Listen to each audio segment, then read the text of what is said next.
What happens if we end up accidentally getting it to 3.5 or 3.6 million because the investment's overperformed? Does that ever happen? Is it possible? And what happens if that does happen?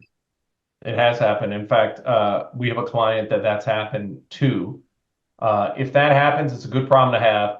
There are some rules that say if you have it overfunded, then they can actually have some penalties. But if you keep the plan going, and if you do happen to have some people connected, like a spouse or whatever, there's ways to kind of minimize that. There's so many ways that can go that it's hard to like give a blanket answer.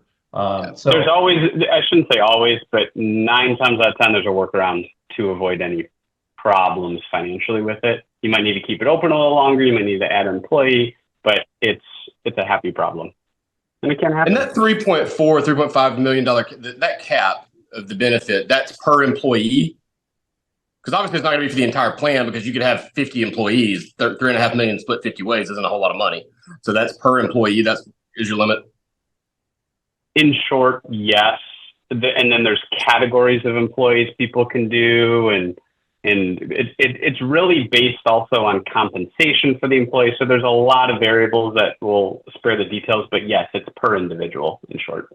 I was going to say there's a version that James was kind of talking about here, that it's a version of a defined benefit plan, like he was saying, that there's different levels where we're doing this primarily, or somebody would be primarily doing this for themselves, or maybe their spouse or the executives at the company. If they have other employees, they don't actually have to put proportionally as much of a dollar amount based on what they make. They can actually create a lower level. They still give them a benefit, so the employees still get something.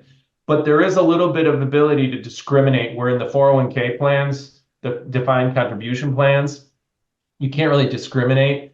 But in these, you can to a certain extent. So you can jam a lot in. Like, this client, this doctor, he wrote a check for $200,000 recently.